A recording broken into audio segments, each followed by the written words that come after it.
So what I'm going to be building on this next video is a kitchen island. You know, we're remodeling our own home here with reclaimed wood. I'll just show you. Got the ceiling done. It's rough pine.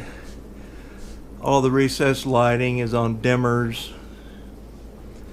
And then this would be the kitchen. It's shiplap ceiling. And there again, all the lighting is recessed on dimmers. So I've got the island framed up, as you can see. And what I did was I drew it on the floor. I marked it all on the floor and made it an easy way to get started. So now what I've done is I've made a template to cut this countertop for it. So what works really good for a template is this foam board. It's only about 1/8 of an inch thick. I bought it at Hobby Lobby. It's dirt cheap. You know, all this template that I've made on this is only going to probably amount to $3 or $4. But I'll take this out and put it on the MDF and cut it, and then bring it in here and make sure everything's right. So anyway, this is the back side of the island, and in the front side there will be 2 or 3 drawers. I'm not sure how it's going to lay out because I'm going to custom make the drawers to fit my wife's baking sheets, pots and pans. So I'll drag out all of her stuff she cooks with, and I'll custom make those drawers for her. And then the sides, 3 sides, will be the same as the wainscoting on our living room, which is, I'll show you here, which is siding, barn siding. So that's going to be on the island. So that's going to be on the island, and it'll tie it in with the rest of the house. So anyway, let's go out in the shop, cut this out.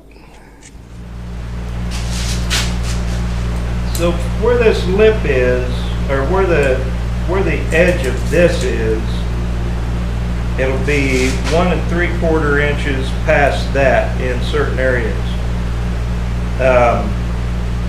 So the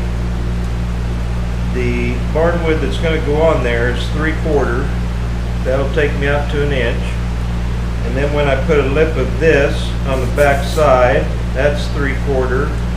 So that'll leave me 1/4 of an inch play to work this. I want this glue on here thick enough that it leaches out around the edge, because that'll, you know, it'll make sure you're glued good, but also it'll fill that gap, kind of help to fill the gap between the two pieces of substrate.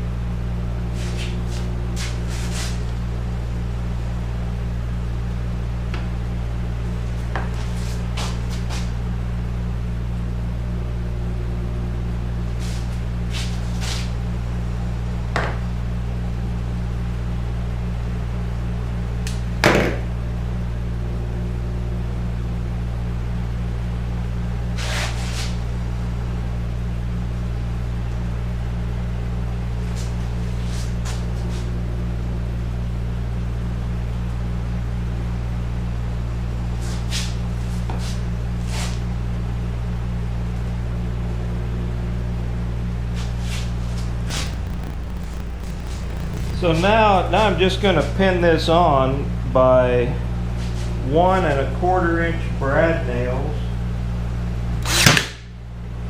You want to set it so it doesn't punch all the way through. If you get too close to the end, it'll stick.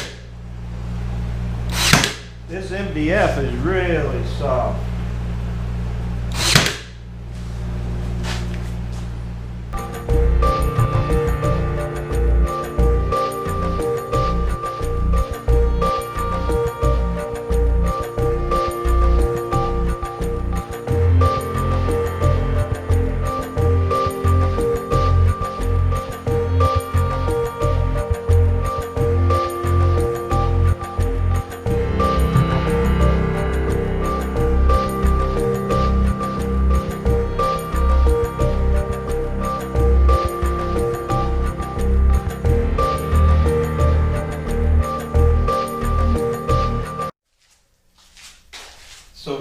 countertop. It's all cut out. The edge has been put on. It's the top edge has been routed and rounded. And this is the template that I used. It's just cut out of 1/8 inch foam, perfect material. It's rigid, you know. And I just got a spray adhesive from Home Depot. I don't think it's anything special. This is what I got. This is what I got. I don't know. Did the trick for me. So anyway, I cut the foam piece. I think it's like 20. I don't know what size it is. It's a decent sized piece of foam. And then I cut it in 2-inch strips. And then on all the joints, you know, I just sprayed adhesive on there and jointed it, and worked pretty darn good. So now I'm going to put 2 coats of primer and paint in one. This is what I'm going to use. It's just a flat black, and I'll put 2 coats on there. But see, you mark on here on your pattern. You can mark your notes on it. The back side had an overhang, and then there needed to be 1 3/4 inch lip on here so I could put that edge on, and then underneath there will be 3/4 inch barn siding on the edge of the island. So you got to keep all that in mind and kind of plan it out, you know. But anyway, turned out nice. Now I'll just... So this is the finished countertop on the kitchen island. I didn't show you how we actually made this epoxy countertop because I didn't know how myself. But in the upcoming videos of moving on through the kitchen and doing all of those countertops, which will be just like this one, I will show in detail how you make it, how you mix it, how you pour it, and how you make an epoxy countertop. What I did was, when I framed up the kitchen island, there wasn't any good straight level places to attach the drawer slides. So I made these boxes. Cost a little more, not much. A little extra time. These boxes slid in the opening, and now I have good solid straight level places to put the drawer slides. So over here there will be a larger drawer for her cooking sheets, and then a smaller drawer up here. So on the kitchen cabinets, so let's go build these drawers. The exact width, inside width, is 13 3/8. These rails, these soft close slides are 1/2 inch. So you got to take that into consideration. So off of 13 3/8, I'll take 1 inch off. Now we're down to 12 3/8. So that is the total width. And then I'm going to make it, I'm not sure the height yet. But anyway, that's the total width.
pocket hole screws.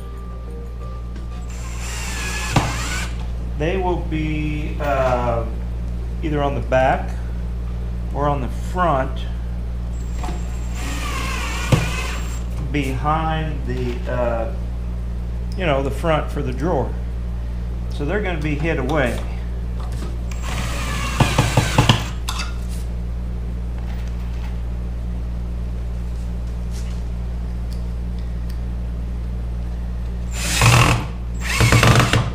If you keep everything square, all your cuts square, everything square, it'll make it 10 times easier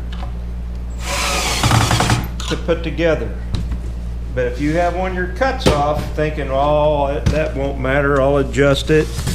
Well, that little adjustment is going to cost you dearly in at least time.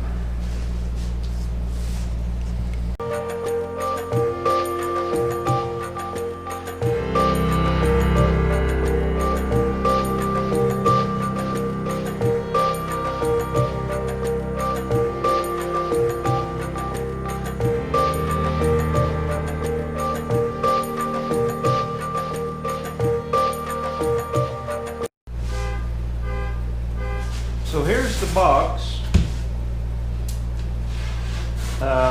Now I'll put dividers in here. I'm going to use 1/4 inch, and I'll just kind of custom make it for the width of her pans that she has. And then there will be a piece up here that goes across just to give it some strength. So anyway, so now let's move on to that.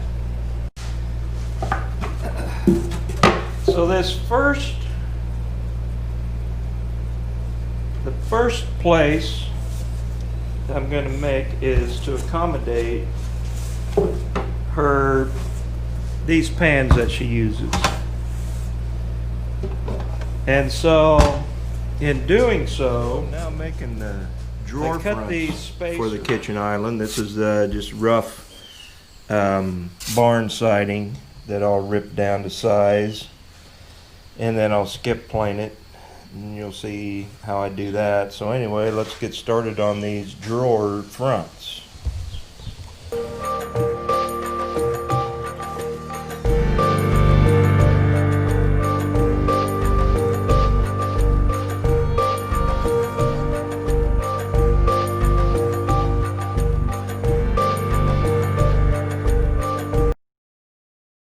When making drawer fronts or cabinet doors, I want that seam to be in the middle. I don't want it to be off to one side. So let's see. I think so. They've got to be 14.5. So I want to go 7 1/4 on each half. So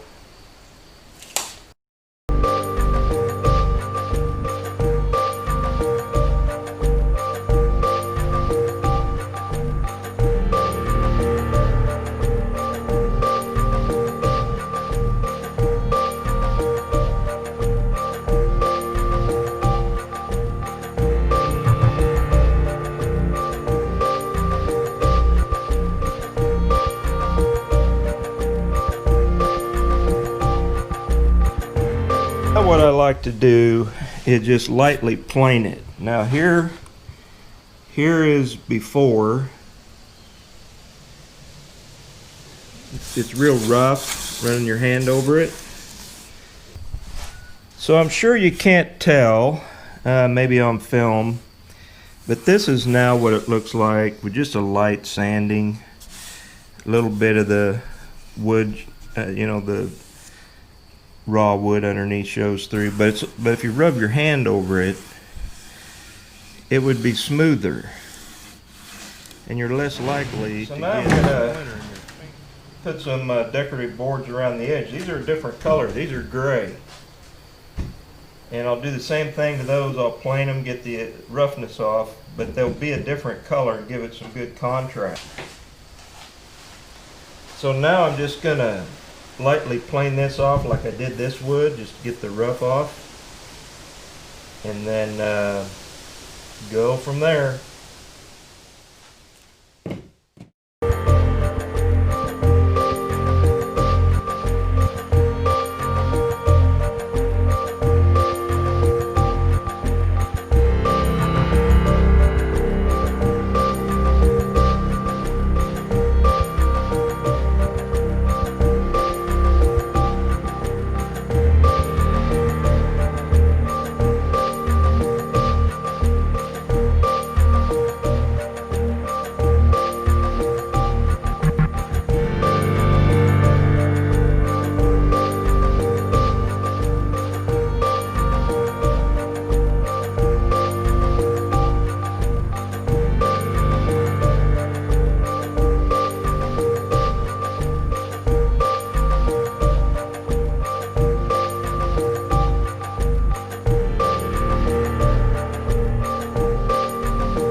So this is how it turned out. Man, I like the looks of that. I just like it. See, there would be a comparison of what it would look like without some planing and with some planing. I just like that. I guess it's everybody to themselves, you know, each his own, but this is what I'm going to do. My whole kitchen cabinet doors and drawers will be done like this.